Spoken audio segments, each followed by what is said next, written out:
स्वागत है दोस्तों अपने YouTube channel ITI technical course में। दोस्तों हम लोग इलेक्ट्रीशियन थ्योरी की क्लास कर रहे थे जिसमें से ओपन सर्किट क्लोज सर्किट की क्लासेस हुई थी। यानी देखा जाए सर्किट कितने प्रकार की होती है, हम लोग सर्किट के बारे में पढ़े थे।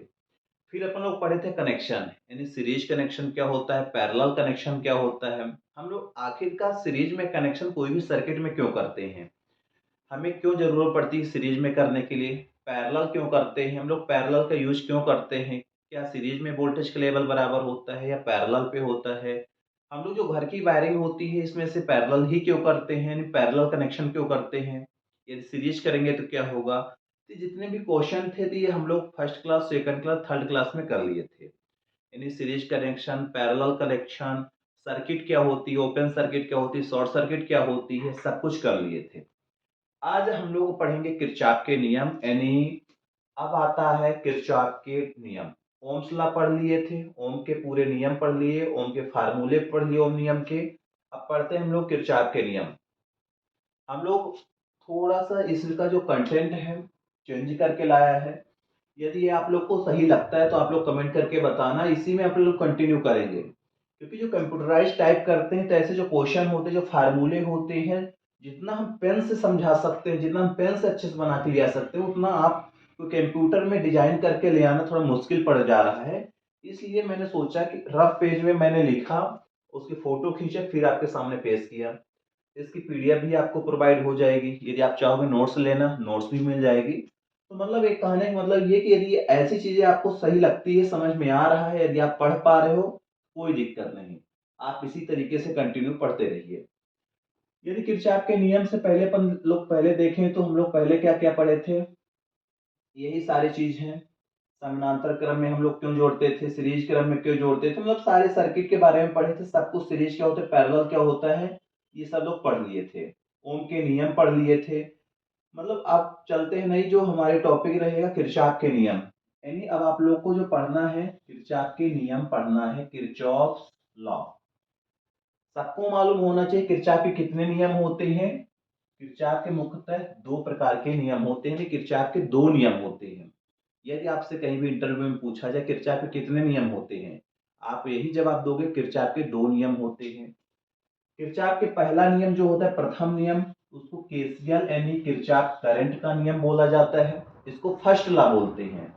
जो सेकंड लॉ या द्वितीय नियम होता है, केवीएल यानी किरचॉफ वोल्टेज का नियम कहते हैं। यानी इसको बोलेंगे फर्स्ट लॉ, इसको बोलेंगे सेकंड लॉ। किरचॉफ के हमें दो नियम मिले, एक मिला किरचॉफ के करंट का नियम, दूसरा मिला किरचॉफ का वोल्टेज का नियम। क्योंकि हर जगह जो इंटरव्यू होता है, कहीं आप पेपर देने जाते हो, ऐसे क्वेश्चन पूछा जाता है किरचॉफ के कितने नियम होते हैं, दो नियम। अब कहीं बोला जाता है किरचॉफ का पहला नियम कौन सा है, वहां पे आपको किरचॉफ का वोल्टेज नियम भी मिलेगा, किरचॉफ का करंट नियम भी मिलेगा। तो आपको यही बताना है किरचॉफ का जो पहला नियम होता है करंट नियम होता है, किरचॉफ करंट नियम, जिसको बोला केसीएल।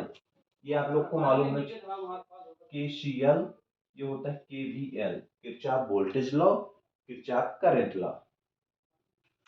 अब चलते हैं, पहला हम लोग पढ़ते हैं प्रथम नियम, यानी किरचॉफ का पहला नियम। जो किरचॉफ का पहला नियम केसीएल है, सबको मालूम है, किरचॉफ करंट लॉ बोला जाता है। ये जो आवेश के सिद्धांत यानी आवेश संरक्षण के सिद्धांत पर कार्य करता है। यदि आपसे कहीं पूछा जाए केसीएल होता है किरचॉफ करंट लॉ किस सिद्धांत पर कार्य करता है, तो आपको बताना है कि किरचॉफ का करंट लॉ आवेश संरक्षण के सिद्धांत पर कार्य करता है। अब इसमें सेकंड जो नंबर की पॉइंट आ रही है, तो ये आ रही है कि जंक्शन पर धाराओं का जो बीजगणितीय योग होता है वो शून्य होता है, यानी जीरो होता है। जंक्शन यानी जब बहुत सारे जॉइंट हो जाते हैं, जब बहुत सारी जगह से धारा आती है, तो उसका जो जंक्शन होता है, जंक्शन पे चारों साइड की धारा को जोड़ा जाए हमें जीरो मिल रहा है। तो वही बोल रहा है जंक्शन पर धारा का बीजगणितीय योग जीरो होता है। ये देखो हमारी ये सर्किट आ रही है, यहाँ पे क्या है, जंक्शन है, ये यहाँ पे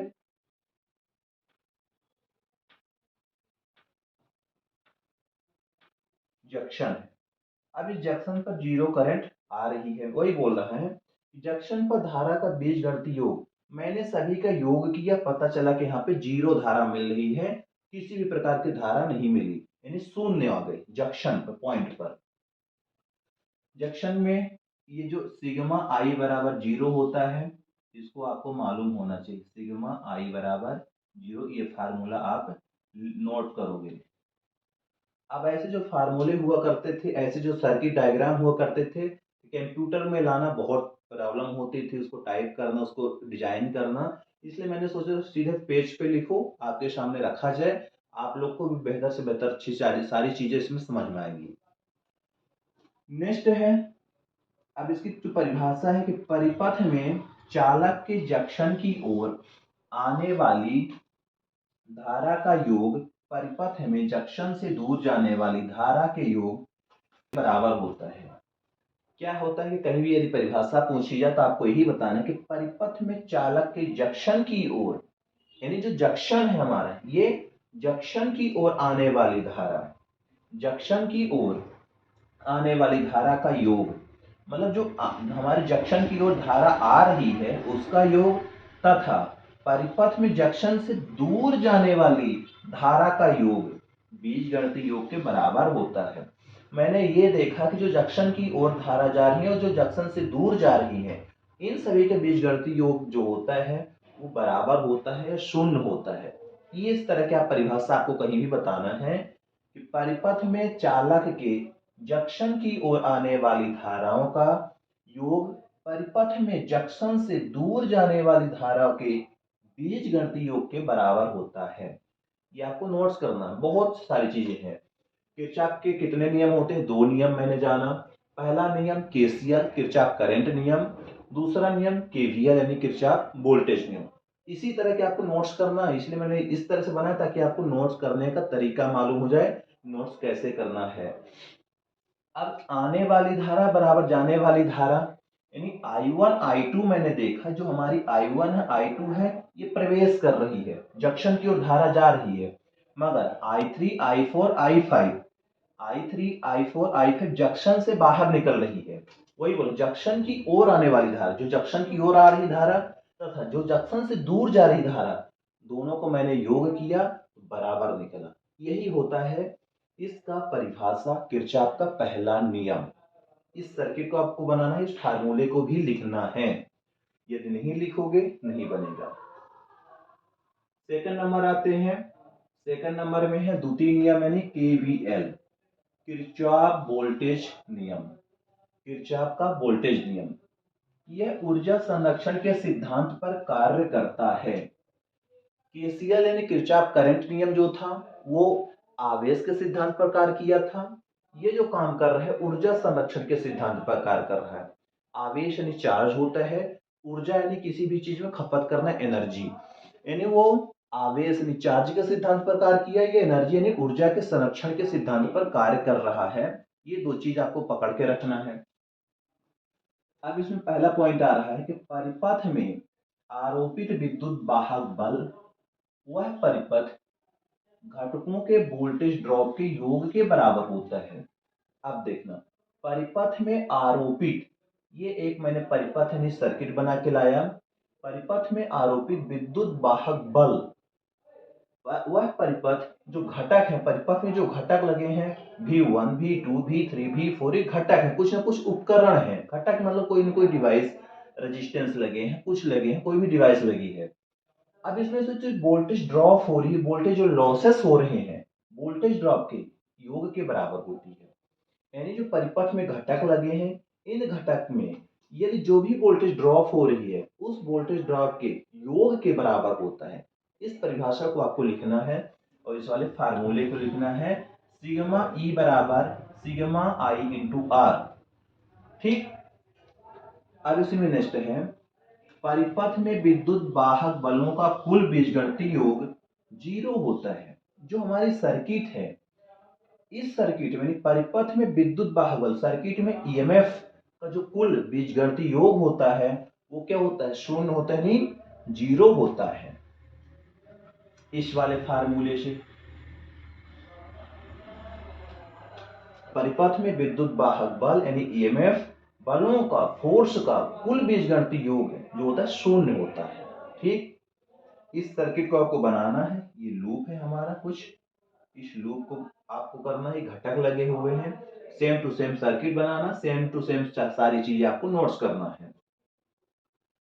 अब यदि कोई पूछे कि हमने किरचॉफ का नियम क्यों बनाना है, किरचॉफ का नियम हम कहाँ पे यूज करते हैं, तो आपको मालूम होना चाहिए इसका यूज, किरचॉफ का नियम, इसका प्रयोग जटिल वैद्युतिक परिपथ वोल्टेज का मान ज्ञात करने में, नहीं, एक मिनट, इसका प्रयोग जटिल वैद्युतिक परिपथ में धारा का मान तथा दिशा एवं वोल्टेज का मान ज्ञात करने में किया जाता है।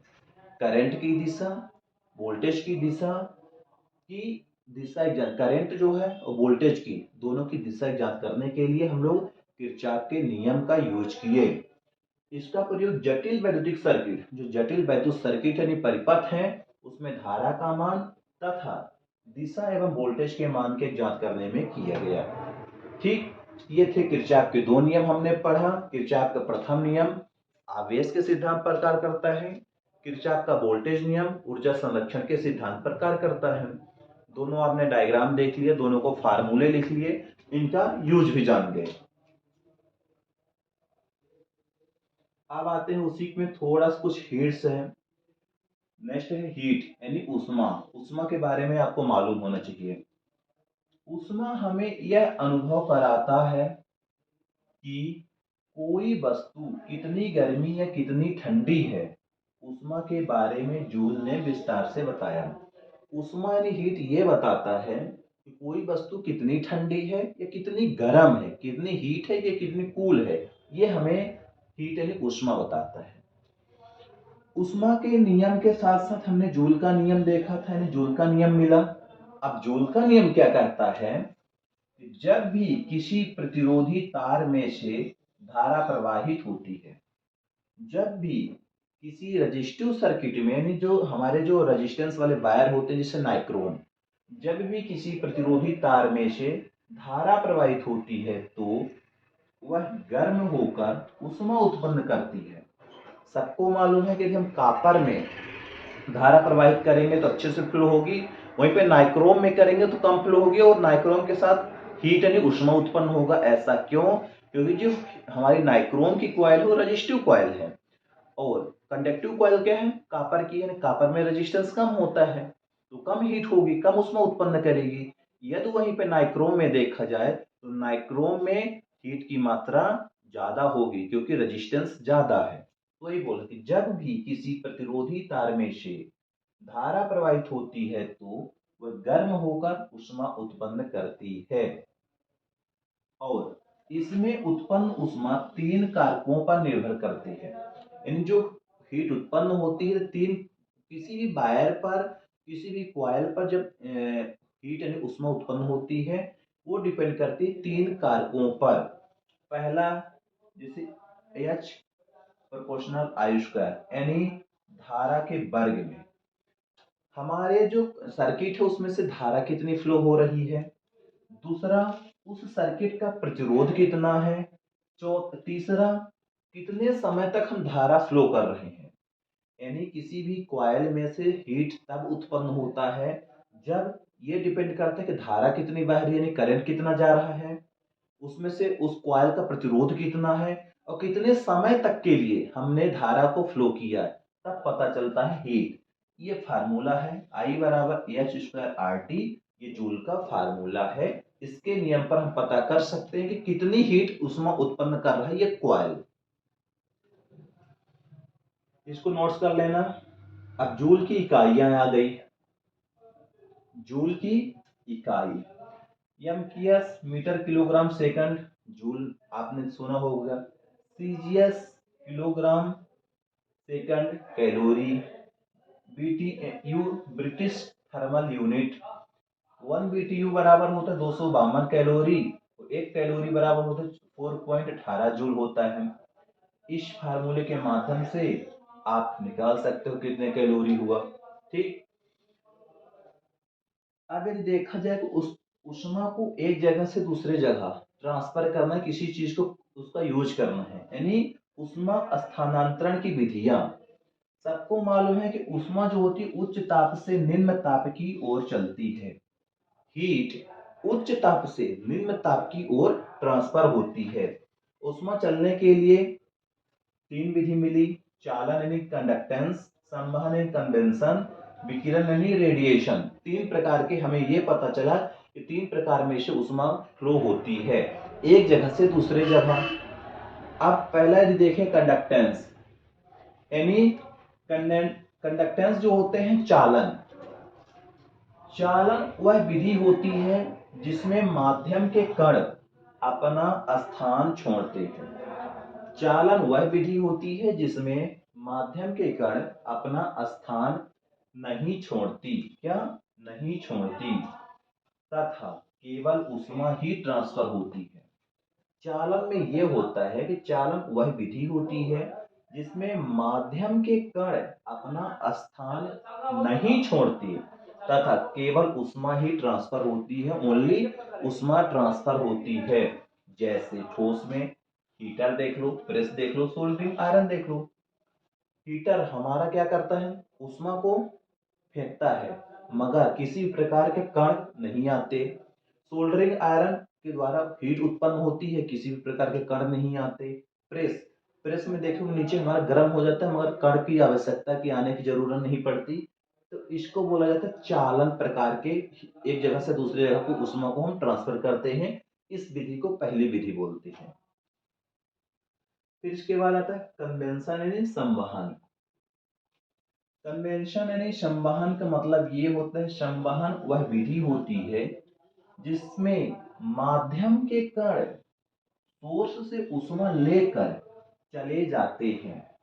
जो माध्यम के कण होते हैं, कण सोर्स से ऊष्मा को लेकर चलते हैं, मतलब हीट को लेके चलने के लिए कहीं ना कहीं माध्यम के कण होते हैं तथा नए कण सोर्स के फिर पास आ जाते हैं। जैसे द्रव और गैस, आपने देखा पानी को गर्म करते हो तो गर्म पानी जो होता है, गर्म पानी को लेकर ऊपर आ जाते, जो ठंडा पानी इधर नीचे चला जाता है। वही बोला कि संवहन वह विधि होती है जिसमें जिसके माध्यम के कण सोर्स से ऊष्मा लेकर चले जाते हैं तथा नए कण सोर्स के फिर पास आ जाते हैं। ठंडा पानी नीचे फिर से सोर्स के पास चला जाता है, ऊपर गर्म पानी आ जाता है। वही बोलो जैसे द्रव हो गया, गैस हो गई। इमर्शन हीटर के आसपास पानी गर्म होकर ऊपर आ जाता है। आपने देखा हो कि जो इमर्शन हीटर है, इमर्शन हीटर के आसपास पानी गर्म होकर ऊपर आ जाता है। क्या होता है, जो गर्म पानी होता है आपने देखा ऊपर आ गया होगा तथा ठंडे पानी के कण फिर इमर्शन हीटर के पास पहुंच जाते हैं। ठंडे जो पानी हो तो नीचे चला जाता है, जो गर्म पानी है तो ऊपर आ जाता है, खोल के गर्म होकर फिर ऊपर आ जाते हैं। जैसे बॉयलर में हो गया, गीजर हो गया, वाटर हीटर हो गया। आपने देखो वाटर हीटर में वही चीज होती है, गीजर में होती है, बॉयलर में होती है। क्या होती है कि जो हमारा ठंडा पानी होता है ऊपर आता है, ठंडा पानी नीचे जाता है, गर्म पानी ऊपर आते जाता है। तो इसको जो बोला जाता है कन्वेंशन यानी संवहन, ये विधि होती है। ठीक, नेक्स्ट है विकिरण। क्या, विकिरण यानी रेडिएशन। विकिरण वह विधि होती है जिसमें माध्यम की आवश्यकता नहीं होती।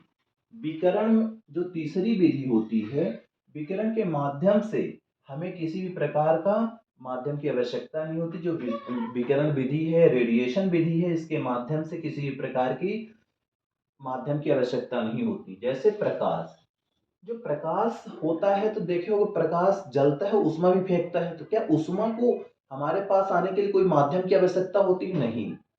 उसी प्रकार उष्मा, हीट, जो प्रकाश हो गया, उष्मा हो गए, इनको माध्यम की आवश्यकता नहीं होती। ये बिना माध्यम के ही एक जगह से दूसरे जगह चले जाते हैं। तो ये क्या हुआ, विधि हुई तीन प्रकार के हीट को ट्रांसफर करने की, हीट को एक जगह से दूसरे जगह ले जाने के लिए। अब आपको मालूम है कि ताप को यानी हीट को नापने के लिए तापमापी यानी थर्मामीटर का यूज करते हैं। ये सामान्य ताप को नापता है। यदि पायरोमीटर का यूज करेंगे, उच्च तापमान नापता है, जिससे भट्टियों का तापमान नापता है। ये तापमान नापने का टेम्परेचर मापी होता है, या पायरोमीटर, थर्मामीटर इसको बोल सकते हो। तापमापी यानी थर्मामीटर सामान्य ताप नापता है, पायरोमीटर जो होता है उच्च ताप नापता है। ये थी पूरी कहानी आज की। ठीक।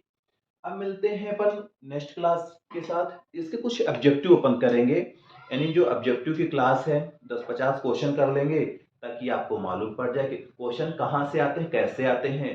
क्योंकि हमने पढ़ लिया series connection, parallel connection, Kirchhoff का नियम, ओम का नियम, सर्किट क्या होती है, open circuit, close circuit, short circuit, सारी हम लोग क्लास कर ही लिए हैं। अब हम लोग जब इसके ऑब्जेक्टिव कर लेंगे, सारी अच्छे से चीजें क्लियर हो जाएंगी।